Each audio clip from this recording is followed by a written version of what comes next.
What's up, guys? So I'm answering a super common question that I get all the time. It is the end of the year, and I was like, man, I haven't made a YouTube video or even written an email on this question, and I think you, especially the parents that watch this channel, are going to maybe find some value in this. I know at least a couple of you will, because you guys are the ones in YouTube comment sections, Instagram comment sections, DMs, emails, etc., who ask this question all the time. And the question is, should my kid wrestle or do BJJ first? With the stipulation that you only have time for your kid to do one, whether that's because of work, whatever. You can only do one. If you had to do one, which one would you choose at first and why? Now, obviously, this doesn't mean only do one ever. It just means they have a kid, let's say 6 to 13 years old, and they can only do one thing once a day for, let's say, a limited time. I say wrestling, you should wrestle first. Now, this isn't a diss towards BJJ at all. And instead, it's just kind of a praise towards the things that wrestling can give to you, especially when you're on a team. So I'll give a couple of big reasons and kind of go a little bit more in depth with them. And if you guys disagree with it, or if you disagree with these reasonings, that's fine. Leave a comment down below. I don't mind if you disagree, as long as you're not being a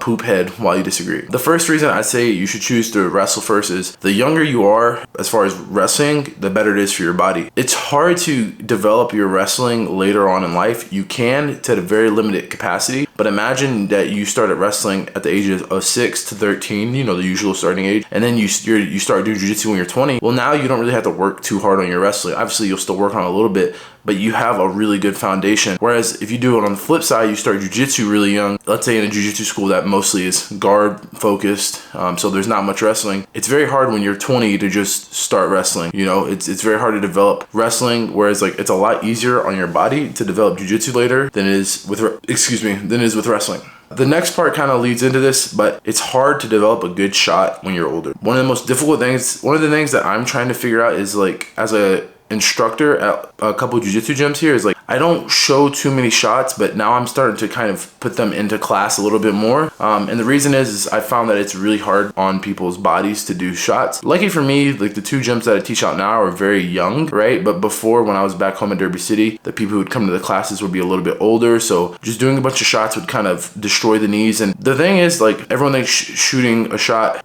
is what kills your knees, but it's actually just incorrect form with shooting a shot. And when you're younger, it's when you're younger, you have a lot more time. If you start younger, rather, you have a lot more time to kind of develop those mechanics to get really good at shots and kind of learn how to do them safely without actually killing your knees. Whenever my knees, the most of the time when my knees have gotten hurt, it's not actually from shooting, it's from scrambling. That's why I have that "my knees hurt" shirt, right? Because 90% of the time my knees were not hurt because I shoot. Still to this day, my knees don't get hurt when I shoot, especially if I have a good warm up, but it's more or less the scrambling. So when you start wrestling younger, it's great because you have the ability to develop your shot, your sprawl, and all these very basic fundamental movements that are kind of harder to develop later on in life. They're not impossible, but they're harder. The next point is the competition. There's a competition season with wrestling, and it's often free and frequent. Those are the two nicest things, right? Nothing in life is free, right? You have to buy wrestling shoes. But for the most part, we'll use my life as an example, right? I went to Iroquois High School. It's a very impoverished school. So all I did was I went where my team went, right? It was free for me. My mom didn't have to pay anything.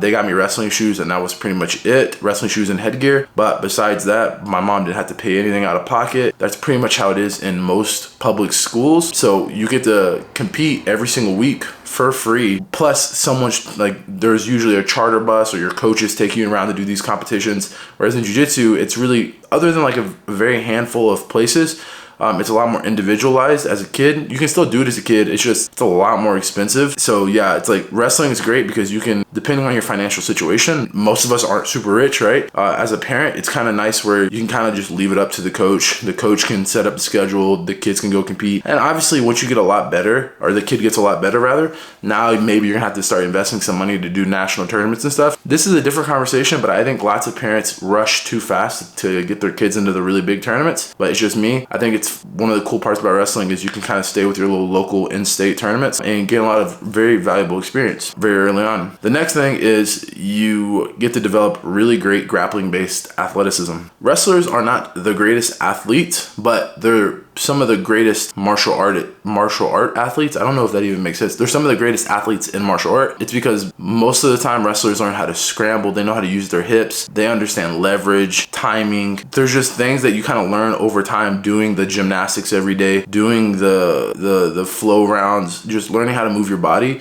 in a way where in jiu-jitsu, oftentimes, if you want, obviously there's very athletic styles in jiu-jitsu, but if you want, you can be extremely successful with a very static style, which is amazing also, very clearly. I'm not saying that's bad, but if you do wrestling, you do it very early on, you kind of become a bit of an athlete, and that is undoubtedly a really big advantage later on in life if you do decide to do jiu-jitsu later, because if you're a good athlete plus you have good technique, look at like Andrew Tackett, Cade Ruotolo, Ty Ruotolo, these guys, Nicky Rod, J Rod, it really helps in the long run. Next, the final point, and I think the most important point, is that BJJ can be done much longer, and it can be done much later in life, whereas like the time to be a prime wrestler is very short. The best example in my life of a guy who wrestled for a long time was Jordan Burroughs. I think 36 is how old he is now, maybe going on 37. I think back in the day, but this was before I started wrestling, but I think Bruce Baumgartner wrestled for a very long time. But guys like Kel Sanderson, John Smith, amongst others, stopped wrestling really early relative to if you go look at the jiu-jitsu guys who are competing much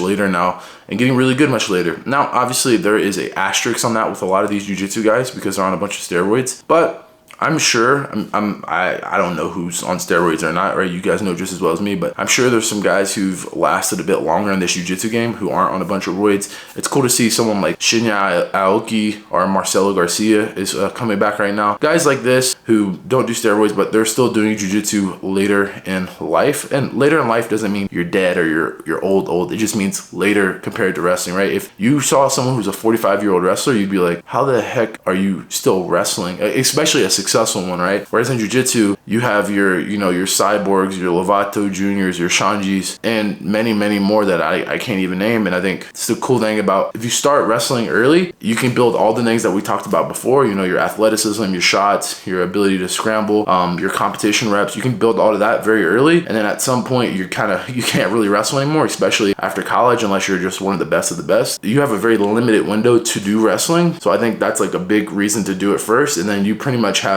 a really long time to do jiu-jitsu. Now, obviously, I think it would be great if you could do both at the same time. I've met many students and many friends who have kids who do both. So if you can do that, that is preferable. Do both jiu-jitsu and wrestling. They benefit each other a lot, and it's just nice to get more reps on the mat. But what do you guys think? Do you think if you had to choose, you're not allowed to choose both? If you had very limited time, you had 2 hours extra in the day, and your kid could only do one, wrestling or jiu-jitsu first, which one is it? They can do the other sport in the future, but they had to start with one. Let me know why in the comments below. There's no right answer. There's no wrong answer. I'm just curious. Also, guys, just wanted to remind you that my takedown instructionals are out. I have about 8 or 9 takedown instructionals that range from hand fighting, which is the one that I suggest you guys get first, all the way to, I think duck unders was my most recent one, but I have a ton in between.